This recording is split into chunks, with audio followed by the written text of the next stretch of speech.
अस्सलामुअलैकुम everyone, welcome back to my channel. कैसे हैं आप सब? उम्मीद करती हूँ सब ठीक ठाक होंगे, खुश होंगे और मज़े में होंगे। तो बस हम लोग निकले हैं नारान से और बाबूसर टॉप हमने क्रॉस किया है। नारान से हम जा रहे हैं हुंज़ा और तकरीबन जो है 7 से 8 घंटे का रास्ता है नारान से हुंज़ा का। और हमारे साथ सीन ये हुआ कि हुंज़ा पहुँचते पहुँचते हमें रात के 10:30 बज चुके थे, क्योंकि जो मेन रास्ता था हुंज़ा जाने के लिए वो कोई ब्रिज वगैरह टूटा हुआ था, उसकी वजह से बंद था।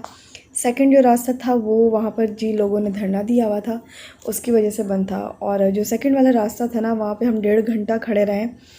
रास्ता खुला है, उसके बाद फिर हम आगे हम लोग निकले हैं। और पहाड़ों पे अंधेरा, मतलब अंधेरा हो जाए तो आपको कुछ समझ में नहीं आता। और एक अननोन जगह, जिस होटल की हमने बुकिंग करवाई थी उसकी लोकेशन पता ही नहीं चल रहा था कि कहाँ जाना है, कैसे करना है, कुछ समझ में नहीं आ रहा था। लोगों से भी पूछ रहे थे, कोई कुछ बता रहा था, कोई कुछ बता रहा था। खैर फिर हमें रास्ते में जो भी होटल मिला हमने वहीं स्टे कर लिया। करीमाबाद में स्टे किया था हमने। और मौसम की अगर बात करें तो हमें ये था कि वहाँ ठंड होगी, मगर ठंड नहीं था, बस ये कराची जैसा मौसम था। 4 दिन 5 दिन का हमने सोचा था कि हम वहाँ स्टे करेंगे, जो कि हम बस एक ही दिन में वापस आ गए। बस अब खाना खाएंगे, क्योंकि बहुत थकावट हो चुकी थी। खाना खा के हम सो गए थे। और सुबह 10 बजे आँख खुली। 10 बजे नाश्ते के लिए हम लोग बस अभी जा रहे हैं। नाश्ता करेंगे, उसके बाद रेडी होकर बस बाहर जाएंगे और जो जो पॉइंट्स हैं देखने वाले वो देखेंगे। उसके बाद हमारा इरादा बन चुका था रात को ही कि हमने बस एक दिन यहाँ घूमना है और जो भी चीज़ें हैं, जो भी जगह हैं देखनी है, और बस एक दिन में यहाँ निकलना है, क्योंकि हमारे पास ज़्यादा दिन नहीं थे। यहाँ होटल के रिसेप्शन पे जो साहब थे वो बता रहे थे कि एक हफ़्ता पहले यहाँ बहुत ठंड थी और ये अचानक से मौसम यहाँ का चेंज हुआ है। हमने भी जब सर्च किया था गूगल पर तो हमें मौसम यहाँ का बहुत ठंडा बता रहा था। खैर जो नसीब में था होता है ना आपके, वही आपको मिलता है। यहाँ का मौसम की वजह से थोड़ा सा हुआ हमें, और कुछ रास्तों की वजह से। रास्ते जो है ना ये यहाँ पर धरने की वजह से बंद हो जाते हैं, अक्सर बंद हो जाते हैं। और मज़ीद हमें यही सुनने में आ रहा था कि अगले 4-5 दिनों के लिए जिस रास्ते से हम लोग आए वो रास्ता मुसलसल बंद कर देंगे। अभी तो हमें आने दिया और रास्ता खुल गया था। आगे जो 4-5 दिन के लिए बंद होने वाला रास्ता वो बिल्कुल नहीं खोलेंगे। यहाँ पे ब्रेकफास्ट के लिए बैठे हैं और बारी है जी ब्रेकफास्ट के लिए। मैंने अचार निकाला है अपना घर से जो लेके गई थी, और पराठे के साथ अचार खाया है मैंने। कुछ खाना अच्छा नहीं लग रहा था मुझे, क्योंकि मेरी नींद पूरी नहीं थी। जब आपकी नींद पूरी ना हो तो आपको कुछ भी अच्छा नहीं लग रहा होता। और पता नहीं मुझे 2 रातें यहाँ नींद क्यों नहीं आई, अजीब सी एक घुटन थी जैसे कुछ होने वाला है, मगर अल्लाह का शुक्र है ऐसा कुछ नहीं हुआ। हाँ, रास्तों की हमें थोड़ा मसला हुआ। जगह नहीं थी कहीं से निकलने की, कहाँ से जाएं, क्योंकि रास्ते बंद थे धरनों की वजह से।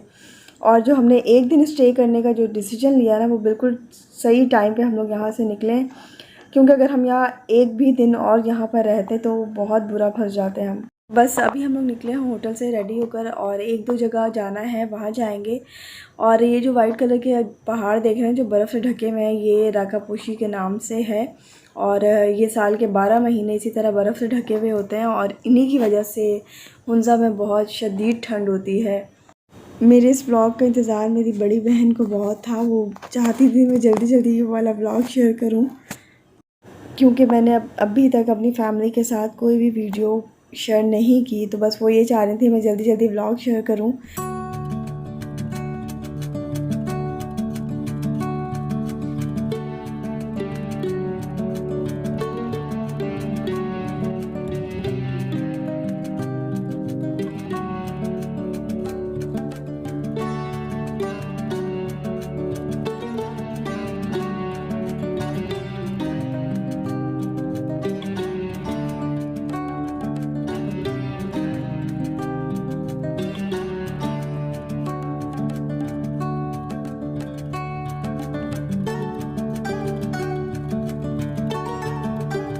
अच्छा, यहाँ से स्टार्ट हुई जी अताबाद लेक, और यहाँ पे आप बोटिंग कर सकते हो, मगर धूप इतनी तेज़ थी, सूरज की रोशनी इतनी तेज़ थी कि आप बोटिंग का सोच भी नहीं सकते। खैर अगर आप शाम में आओ तो फिर बोटिंग कर सकते हो, क्योंकि अभी दोपहर का टाइम था, 12 सवा 12 बजे का टाइम हम लोग निकले थे, तो इस टाइम तो पॉसिबल नहीं था बोटिंग करना। खैर हमने बोटिंग नहीं की। और ये जो टनल है, बहुत लंबी लंबी टनल्स हैं यहाँ पर। अहमदाबाद लेक हम लोगों ने बस ऐसे ही अंदर अंदर से गाड़ी में बैठे बैठे देख ली, क्योंकि बाहर निकलने का तो सवाल ही पैदा नहीं होता। गर्मी थी और सूरज की तपिश बहुत ज़्यादा तेज़ थी, और बिल्कुल दिल नहीं चाह रहा था निकलने को। खैर अभी हम जा रहे हैं गुजरात पास।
बस यहाँ पर दरम्यान में एक दो चेक पोस्ट आई थी, वहाँ पर आपका आईडी कार्ड चेक करते हैं और बस एक दो बातें पूछते हैं और फिर आपको जाने देते हैं।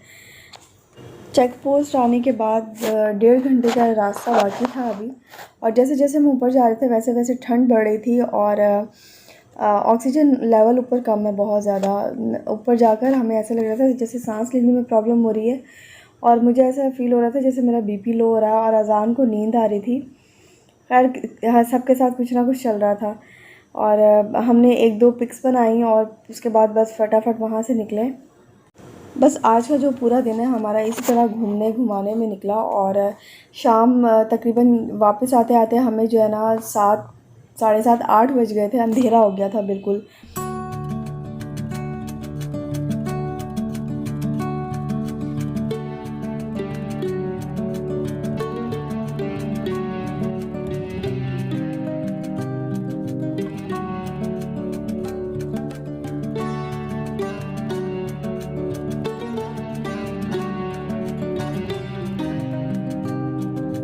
वो ये है जी चाइना पाकिस्तान बॉर्डर, और यहाँ पे कोई गार्ड कोई आर्मी कोई कुछ नहीं दिखेगा आपको, बस एक बाउंड्री बनी हुई है। खैर लोग यहाँ पे पिक्स बनवा रहे हैं, और बच्चे कोई भी नहीं थे यहाँ पर, बस मेरे ही बच्चे दिख रहे थे। और यहाँ पे ऑक्सीजन लेवल इतना ज़्यादा कम था ना, बस हमने एक दो पिक्स ली और फिर बस निकल गए फटाफट, क्योंकि अजान आयत के साथ भी थोड़ा सा प्रॉब्लम था, मेरे साथ भी चल रहा था, तो ज़्यादा देर रुकना हमने मुनासिब नहीं समझा। यहाँ जी ये जो है ना नेक्स्ट मॉर्निंग के क्लिप्स हैं। यहाँ सुबह के 5 बज रहे थे, और सूरज इतना तेज़ था ना कि ऐसा लग रहा है 8 9 10 बजे का टाइम है। सूरज निकलते के साथ ही सबसे पहली जो किरण जो उसकी रोशनी है ना, वो जो बर्फ़ के जो पहाड़ थे ना, जो जिसको राकापोशी कहते हैं, सबसे पहली किरण उसके ऊपर थी। आप देखें इतना हसीन ये लग रहा था ना। अभी बज रहे हैं सुबह के 5 और बस तैयारी हमने रात को कंप्लीट कर ली थी, पैकिंग कंप्लीट कर ली थी। अब बस यहाँ से निकलेंगे और नाश्ता भी नहीं किया था। 5:30 बजे हमने यहाँ से चेकआउट कर दिया था, क्योंकि हमें बता दिया गया था कि 7 बजे से पहले पहले जो रास्ता बंद मिला था आते हुए आपको, जहाँ पे धरना था, वो अगर आप 7 बजे से पहले क्रॉस कर लेते हो तो आप यहाँ से निकल जाओगे। अदरवाइज़ आपको यहाँ 5 दिन के लिए स्टे करना पड़ेगा।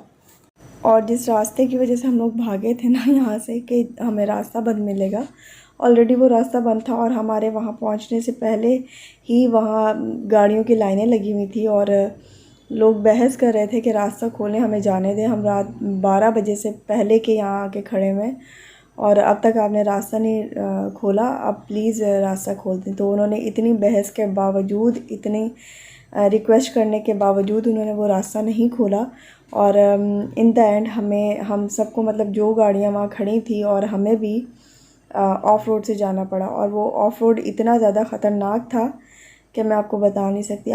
और जिन ख़तरनाक रास्तों से हम होते हुए आए हैं और वापस हम हुंज़ा जाने का तो सोच भी नहीं सकते। और मैं अपने जो मेरे जो रिलेटिव्स हैं उनको भी मैं मना ही करूँगी कि भाई आप हुंज़ा जाना मतलब अपनी ज़िंदगी को दाँव पे लगाना है, क्योंकि लोग वहाँ के जो है आपका ख्याल नहीं करते, रास्ते बंद कर देते हैं, आपके साथ कोऑपरेट नहीं करते।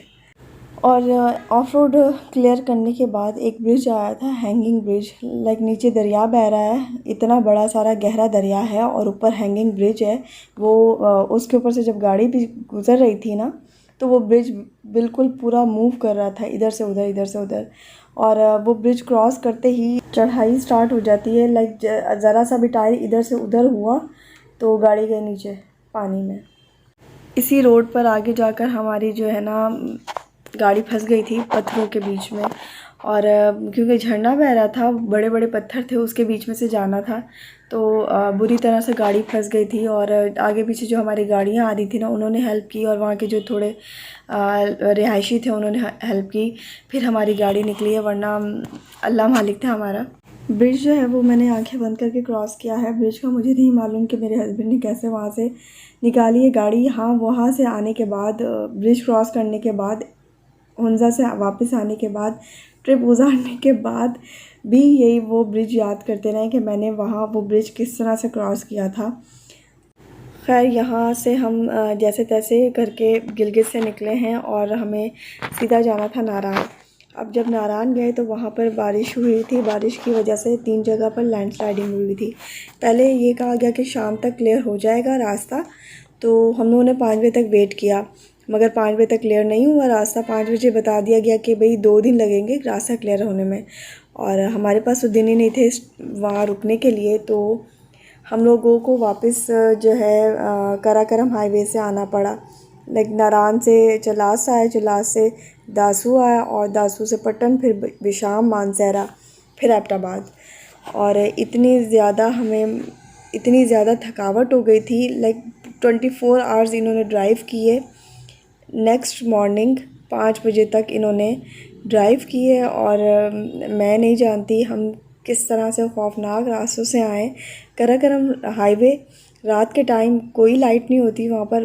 दिया मीर भाषा डैम रास्ते में बन रहा है, उसकी वजह से कहीं पे सड़क आपको सही मिलती है, कहीं पे बहुत ज़्यादा ख़राब मिलती है।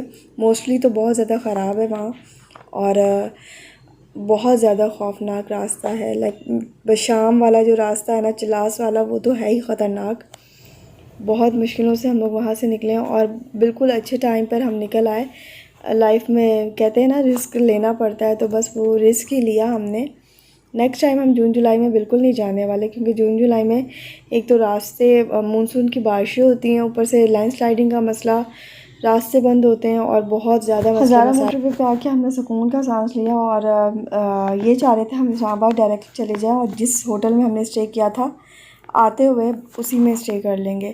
खैर, फिर मैंने इनसे कहा कि 1.5 घंटे का रास्ता मज़ीद करने से बेहतर है कि हम एबटाबाद करीब है वहीं स्टे कर लेते हैं, क्योंकि एबटाबाद से जो है वो छांगला गली ज़्यादा करीब रहेगा। हमें एबटाबाद पहुँचते पहुँचते सुबह के 5 बज गए थे और हल्की हल्की सुबह जो है ना वो होना स्टार्ट हो गई थी। तो आज का व्लॉग कैसा लगा कमेंट करके ज़रूर बताइएगा मुझे, और थोड़ा सा भी अच्छा लगा हो तो वीडियो को लाइक कर दीजिएगा, शेयर कर दीजिएगा। चैनल पर फर्स्ट टाइम आए हैं तो चैनल को सब्सक्राइब भी कर दीजिएगा। मिलती हूँ आपसे एक नेक्स्ट व्लॉग में, तब तक के लिए टेक केयर, अल्लाह हाफ़िज़।